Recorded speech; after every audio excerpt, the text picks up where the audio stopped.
Hello friends, मेरा नाम हिमांशु गर्ग है।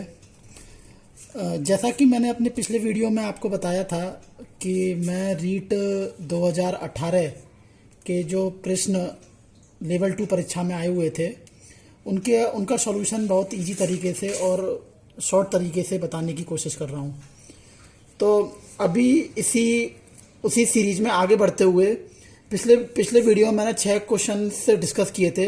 अब मैं आगे के जो क्वेश्चंस हैं वो यहाँ डिस्कस करूँगा, लेकिन उससे पहले एक चीज़ कहना चाहूँगा मैं कि पिछले वीडियो में जो लास्ट छठा सवाल था वो थोड़ा आधा कट गया था, तो उसको मैं यहाँ एक्सप्लेन दोबारा करना चाहूँगा। और इससे पहले आप मेरा पहला पुराना वीडियो ज़रूर देखें, तभी ये आगे की सीरीज समझ में आएगी। ठीक है बच्चों, स्टार्ट करते हैं। सवाल ये था 3x + 5 का होल स्क्वायर माइनस 60x ये किसके बराबर होगा। इसमें मैंने आपको कुछ सूत्र बताए थे अलजेब्रा के, और इन सूत्रों को आप नोट डाल के ज़रूर लिख लें अपनी कॉपी में। जैसे a + b का होल स्क्वायर क्या होता है, a² + b² + 2ab। a - b का whole square a² + b² - 2ab। a² - b² जो होता है वो होता है a + b a - b। a + b का whole cube a³ + b³ + 3ab a + b। और इसको आगे अगर सॉल्व करेंगे तो बनेगा a³ + b³ + 3a² b + 3ab²। a - b का होल क्यूब क्या होता है बच्चों, a³ - b³ - 3ab a - b। तो इसको आगे सॉल्व करेंगे सेम तरीके से, तो क्या आएगा a³ - b³ - 3a² b + 3ab²। बच्चों ये बहुत सारे सूत्र हैं, वो जैसे जैसे जिनकी आवश्यकता पड़ेगी मैं आपको बताता जाऊंगा। अभी के लिए फिलहाल आप नोट करके ये सारे सूत्र लिख लें। अब ये सूत्र अब इसी सवाल में हम लगाएंगे। तो यहाँ जो a है वो मान लिया मैंने 3x है, और जो b है वो क्या है 5। तो यहाँ a + b के होल स्क्वायर से इसको खोलेंगे सूत्र को, तो क्या है a², a क्या है यहाँ पे 3x, तो क्या बनेगा 9x²। b क्या है यहाँ पे 5, तो b² होके क्या बनेगा 25 मतलब 25 + 2ab + 2 गुणा a क्या है 3x और b क्या है 5 ब्रैकेट बंद -60x। इसको आगे सॉल्व करेंगे 9x² + 25 + 5 या 15 दूना 30 30x ब्रैकेट बंद -60x। आगे सॉल्व करेंगे इसको 9x² + 25 + 30x - 60x कितना बचेगा -30x। तो ये देखेंगे बेटा ये किसका बन जाएगा, ये जो बन जाएगा 3x - 5 का होल स्क्वायर, जो कि इस सवाल का उत्तर है। और इसको अगर आप खोल के देखेंगे एक बार तो यही चीज आपको मिल जाएगी। ये किससे खुलेगा बेटा, a - b के होल स्क्वायर से। इसका सूत्र क्या होता है a² + b² - 2ab। तो यहाँ भी a क्या होगा 3x, तो a² कितना हो जाएगा 9x²। b क्या यहाँ पे 5 का स्क्वायर मतलब b क्या यहाँ पे 5, तो b का स्क्वायर मतलब 5 का स्क्वायर, वो कितना हो जाएगा 25 - 2ab। a कितना है 3x, b कितना है 5। तो आप देखेंगे 9x² सेम आ गया, 25 सेम आ गया, -5 × 3 15 × 2 30 और x यहाँ ही है। तो बेटा ये सवाल का आंसर होगा। आई होप ये सवाल आपको समझ में आया होगा। नेक्स्ट सवाल देखते हैं। अगला सवाल है बच्चों 80 का कितना प्रतिशत 80 होगा। 80 का कितना प्रतिशत 80 है। बेटा ये तो शायद बहुत बेसिक सवाल है, ये हर कोई जानता होगा। अगर मैं इसका प्रतिशत निकालना चाहूँ, मतलब 80 का कितना को मान लेता हूँ मैं x, और इसका प्रतिशत निकालना है तो मतलब उसको डिवाइड कर दिया किससे 100 से। वो किसके बराबर दे रखा है इसमें 80 के बराबर। तो 80 से 80 कट जाएगा, तो x की वैल्यू कितनी आ गई 100%। अगर ये सवाल समझ में नहीं आया तो मैं दूसरे का एग्जांपल और लेके देखता हूं। अगर मैं कहता हूं 80 का कितना प्रतिशत 40 है, तो बेटा देखो वही चीज 80 × x बटे 100 बराबर 40। 40 से ये कट जाएगा 80 कितनी बार 2 बार, तो 2x/100 बराबर 1, 2x बराबर 100 तो एक्स और आवा कितना आ गया 50%। और आप देख भी सकते हैं यहां से ये जो है सीधे सीधे 80 जो 40 जो है वो 80 का कितना है आधा है, तो मतलब ये कितना हो गया, ये इसका 50% होगा। अगर मैं कहूं 80 का कितना परसेंट 20 होगा, तो आप देख सकते हो जो 20 है वो 80 का क्या है, एक चौथाई है, तो इसका मतलब वो क्या हो गया 25% होगा। बेटा इस प्रतिशत पे हम बहुत सारे सवाल करेंगे, बहुत सारे कॉन्सेप्ट मैं आपको ट्रिक के माध्यम से समझाऊंगा। बस आप मुझे अभी इतना बताएं कि आपको ये चीज़ समझ में आ रही है या नहीं आ रही है, ताकि हम आगे उस पर काम करें। अगला सवाल देखो बेटा, देखो ये सवाल बहुत अच्छा है, पेपर में आने लायक सवाल है ये। हर सवाल में, हर पेपर में, चाहे कोई भी हो, एसएससी हो, रीट हो, एलडीसी हो, हर तरह के पेपर में ये सवाल आता है। और इसका सवाल जो है करने का तरीका वो बताता हूँ मैं। एक टेलीविज़न विक्रेता ने 9600 रुपये की दर से 2 टेलीविज़न बेचे। उनमें से एक टेलीविज़न पर 20% लाभ व दूसरे टेलीविज़न पर 20% की हानि हुई, तो इस सौदे में कितने प्रतिशत लाभ अथवा हानि हुई। तो देखो बेटा इस तरह का जो सवाल है उसका डायरेक्ट मैं आपको एक ट्रिक बता देता हूँ। उसका जो फॉर्मूला होता है -r²/100% होता है। यहाँ पे जो r होता है वो होता है ये जो भी लाभ या हानि हो रही है, यहाँ पे जितनी वैल्यू की लाभ या हानि हो रही है, लाभ या हानि, और ये हमेशा सेम होगी, जितने का लाभ होगा उतनी की हानि होगी, या जितनी की हानि होगी तो उतने का ही लाभ होगा। इस सवाल में r की वैल्यू कितनी है 20।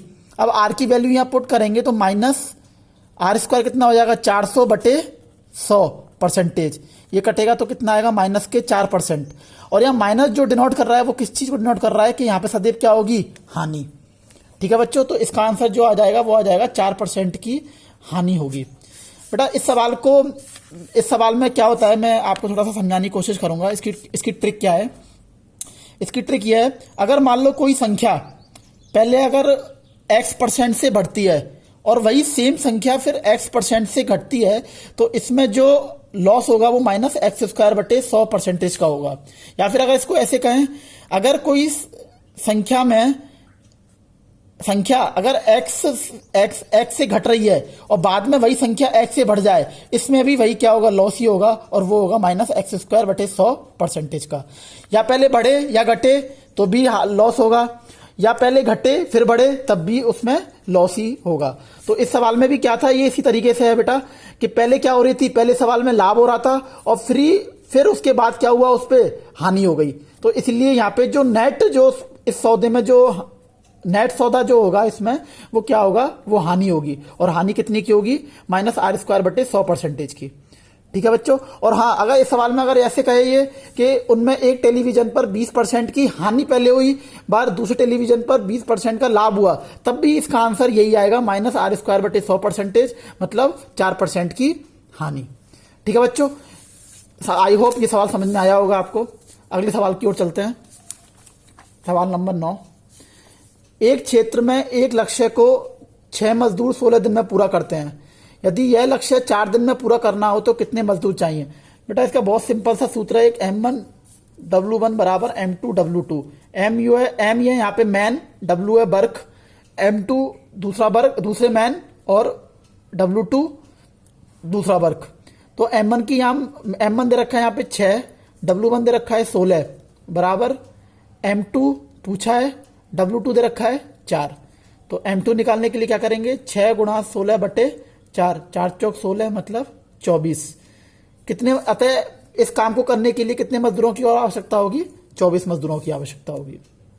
ठीक है बेटा, अगला सवाल देखो कि यदि किसी धन का 8% की दर से 5 वर्ष में साधारण ब्याज 640 रुपये हो तो मूलधन क्या होगा। बेटा ये तो बहुत सरल सवाल है, आप सब लोग जानते हो। साधारण ब्याज का एक सूत्र होता है, साधारण ब्याज बराबर मूलधन गुणा समय गुणा दर बटे 100। यहाँ पे ब्याज दे रखा है कितना, ब्याज 640 बराबर मूलधन कितना दे रखा है बच्चों, मूलधन पूछा है। ठीक है, मूलधन लिख दिया। समय कितना दे रखा है 5 वर्ष, दर कितनी दे रखी है 8 बटे 100। बेटा एक चीज याद रखना, यहाँ पे जो समय हमेशा वर्ष में होता है। अगर ये समय यहाँ माह में दे रखा होता तो उसको हम पहले वर्ष में कन्वर्ट करते। ठीक है, तो हमेशा ये याद रखना, यहाँ पे जो ये इकाई है समय की, ये क्या रहती है हमेशा वर्ष में। तो यहाँ मूलधन निकालने के लिए कैसे निकालेंगे, 8 हुआ 2 64 80 और 5 दूना 10, ये 20 बार। तो मूलधन बराबर कितना आ गया 80 गुणा 20 बराबर 1600 रुपये। बड़ा इस सवाल की मैं आपको एक ट्रिक बताता हूं, एक बार समझने की कोशिश करना। इस सवाल को मैं ऑप्शन से करना बताता हूं आपको। देखो बच्चों, यहां पे ये जो आपने देखा है साधारण ब्याज जो है वो कितने की है, 640 रुपये की साधारण ब्याज है। इसमें हमें मूलधन निकालना है। तो आप एक चीज देखने की कोशिश करिए बेटा कि अगर इन दोनों को गुणा करेंगे कितना आएगा, 8 5 40। तो अब आप ये देखो ऑप्शन से कि 40 को ऐसी कौन सी संख्या से गुणा करें ताकि अपने को 64 मिल जाए। बात समझ में आ रही है? मतलब इस तरीके से देखो इसको, ये सूत्र ना लगा के, इसमें बात एक ही है, इसी सूत्र से ये चीज आ रही है। आप यहां देख रहे हो, यहां पे समय गुणा दर कर रहे हैं हम। इसका मतलब ये है कि यहां पे समय कितना है 5 और दर कितना है 8, उसको हम मल्टीप्लाई कर रहे हैं। और उसको जब मूलधन से मल्टीप्लाई कर देंगे तो क्या आ जाएगी, वो ब्याज आ जाएगी। तो मैं वही बताने की कोशिश कर रहा हूं। ये सब चीज ना लिख के अगर हम यहां ये देखें कि इन दोनों को मैंने मल्टीप्लाई कर दिया, कितना आ गया 8 5 40। अब आप ये देखो इन ऑप्शन में 40 को किस संख्या से गुणा करें कि अपने पास 64 आ जाए। तो बेटा इसमें केवल एक ही चीज मुझे नजर आ रही है। अगर 16 को 4 से गुणा करते हैं या 40 से गुणा करते हैं तो कितना आ जाएगा, 16 चौक 64। वो भी इस सवाल का आंसर होगा। और आप कहेंगे सर ये 00 तो बेटा उससे कटी जाएगी क्योंकि इसमें 100 भी तो होता है। तो बस आपको बस ये देखना है कि ये जो 0 है और ये जो 00 है, इनसे आपको कोई मतलब नहीं है। आप तो केवल इनको ये देखो कि अभी फिलहाल 64 किससे आ जाएगा, और 64 इनमें से किसी ऑप्शन से नहीं आएगा। तो अतः आपका इसका आंसर जो क्या होगा 1600। बात समझ में आ रही है बेटा? अगला सवाल देखो 11वां। एक विश्वविद्यालय में आने वाले विद्यार्थियों की संख्या में प्रतिवर्ष 10% वृद्धि का लक्ष्य रखा गया है। यदि वर्ष 2016 में यह संख्या 1500 थी तो वर्ष 2018 में लक्ष्य पूर्ति होने पर विश्वविद्यालय में कितने विद्यार्थी होंगे।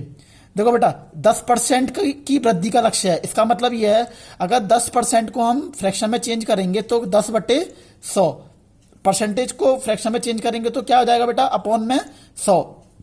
इसकी फ्रैक्शन कितनी बन जाएगी, 1/10। इसका मतलब यह है कि पहले जो संख्या थी, मान लो मैंने वो संख्या थी 10 यूनिट, अब वो बढ़ के कितनी हो जाएगी, वो बढ़ रही है हर साल 1 से। मतलब पहले 10 थी, फिर कितनी होगी अगली साल 11, पहले 10 थी फिर कितनी हो गई बच्चों 11। इसका मतलब क्या हुआ, अगर इन दोनों को मल्टीप्लाई करें तो कितना आ जाएगा ये 100, और इन दोनों को मल्टीप्लाई करें तो कितना आ जाएगा, 11 × 11 कितना हो जाएगा 121। और इसका मतलब ये है कि जो 100 है वो किसके बराबर है, वो है बेटा 1500 के बराबर। ये देख रहे हो आप, क्योंकि जो पहले संख्या थी वो किसके बराबर थी, 1500 के बराबर। तो 100 किसके बराबर है, 1500 के बराबर। तो 1 कितने के बराबर होगी बेटा, 1500/100 मतलब 15। तो 121 कितने के बराबर होगी, 121 × 15। तो इसको मल्टीप्लाई करेंगे तो कितना आ जाएगा 1815। बेटा हो सकता है ये सवाल आपको भी नहीं समझ में आया हो। इस सवाल को मैं अभी जब आपको ये कंसेप्ट समझाऊंगा, ये कंसेप्ट कैसे बना है, ये कंसेप्ट आपके चक्रवृद्धि ब्याज को और चक्रवृद्धि ब्याज के जो भी सवाल होते हैं उनको, और दूसरा बट्टा वाले सवाल जो होते हैं उन सवालों में ये वाली ट्रिक जो है मैं आपको बताऊंगा। पर अभी आप इस चीज को समझें और देखें, और आगे जब मैं चैप्टर स्टार्ट करूंगा उसमें आपको मैं एक चीज समझाने की कोशिश करूंगा। अगले सवाल और देखें बेटा, एक सवाल और देखें इसमें, सवाल नंबर 12। सवाल नंबर 12 बेटा ये जो है ये किसका सवाल है, ज्यामितीय का सवाल है। इसमें ज्यामितीय के जो कॉन्सेप्ट हैं वो अभी ये है कि आप ये देख रहे हो कि बेटा इस सवाल में ये ABE ये एक त्रिभुज है और दूसरा त्रिभुज है CED। इन दोनों त्रिभुज में ये पूछना चाह रहे हैं कि सर्वांग समता का कौन सा प्रतिबंध लागू होगा। बेटा सर्वांग समता सिद्ध करने के लिए 5 नियम हैं, उन 5 नियमों को मैं विस्तृत रूप से आपको समझाऊंगा। यहां भी आप ये देखें कि यहां पे ये भुजा और ये भुजा बराबर है, ठीक है, और ये कोण बराबर है। और आप ये देखेंगे ये वाला कोण और ये वाला कोण आपस में बराबर होगा। क्यों होगा, ये दोनों कोण आपस में क्या है, शीर्षाभिमुख कोण।